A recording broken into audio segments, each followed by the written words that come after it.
سلام، اوس هم د 11 بجو خبرونه. د کابل ښار په یو هوټل کې د یو ځانمرګي برید په پایله کې 63 کسان وژل شوي او څه باندې 180 نور ټپیان دي.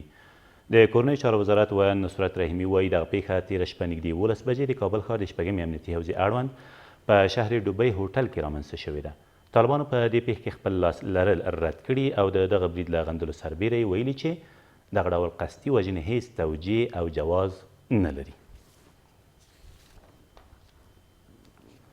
له دې سره سم د بلخ په دولت آباد ولسوالۍ کې د یوې چاودنې له امله د ښځو او ماشومانو په ګډون 11 ولسي وګړي ووژل شول. د دغه ولایت د امنیه قومندانۍ ویاند وایي دغه پیښه نن سهار وختي نږدې 7 بجې په حیاتانو سیمه کې هغه مهال رامنځته شوه چې د دوی موټر په یو ځای پر ځای شوي ماین ور برابر شو. د نوموړي په وینا په یاده ولسوالۍ کې له تېرو 2 ورځو راهیسې جګړه هم روانه ده. طالبان وایي له امریکا سره د هوکړې د لاسلیک ورځ تر اوسه نه ده ټاکل شوې. په قطر کې د طالبان د سیاسي دفتر ویاند سهیل شاهین وایي لا هم ځینې جزئیات دي چې وروستي شوي نه دي او دا چې وروستي شي نو تر هغې وروسته به د لاسلیک د ورځې په اړه یې پرېکړه وشي.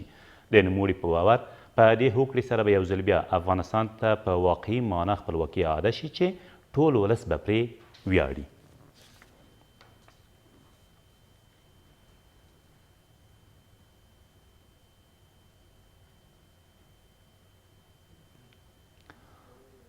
ولسمشر غني وایي افغانان جمهوریت او سوله غواړي. ښاغلي غني تېره شپه په ارګ کې په ځانګړو مراسمو کې زیاته کړه چې افغان حکومت د نړیوال ټولنې تر څار لاندې د رڼو ټول شموله او عادلانه ټاکنو ترسره کولو ته ژمن دی څو د ملت جوړونې سفر چې زموږ سیاسي او فکري خپلواکي به پکې خوندي وي په بریالیتوب سره دوام ورکړو. دغه مراسم د هیواد د خپلواکۍ د سلمې کلیزې د نمانځنې په اړه په کابل کې د استوګنو سفیرانو، کور ډیپلوماټیک غړو او نړیوالو سازمانونو د مسؤلینو په ویاړ جوړ شوي وو.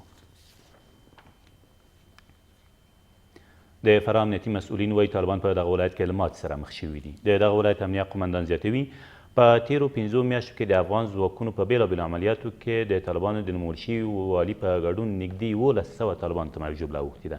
له دې سره سم د دغه ولایت استازي وایي یادې هڅې کافي نه دي او فراه لا هم د طالبانو د کلابندۍ له ګواښ سره مخ دی. ما از وضعیت کنونی راضی نیستیم. این برای ما قابل تحمل نیست.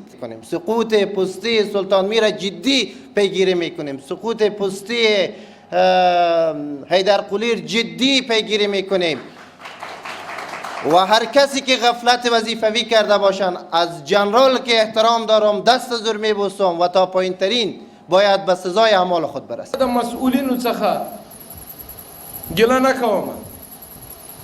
زه و فرایانو ته دا وایم چې فراه د وطن ساتنه د ناموس ساتنه ده. موږ ولې خپل د وطن دفاع نه کوو؟ څه سوي دي؟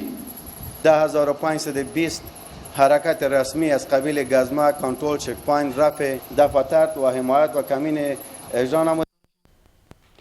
او په ننګرهار کې د پوهنې ریاست له لوري د غازي امان الله خان د میرمنې ملکه سریا د ژوند او فعالیتونو په اړه تېره ورځ یو ورځنی سیمینار جوړ شو. د دغه ولایت د پوهنې ریاست مسؤلین وایي د دغه سیمینار له جوړولو یې موخه د ملکه سریا د ژوند او فعالیتونو په تړاو میرمنو ته د معلوماتو ورکړه ده. له دې سره سم د دغه سیمینار یو شمېر میرمنو په خپلو مقالو کې ملکه سریا د هیواد آبادۍ په برخه کې د پراخې ونډې درلودونکي او غازي امان الله خان ته د خپلواکۍ د فکر ورکوونکي وبلله. دا تر دې مهاله وروستي خبرونه، تر بیا مو الله مل.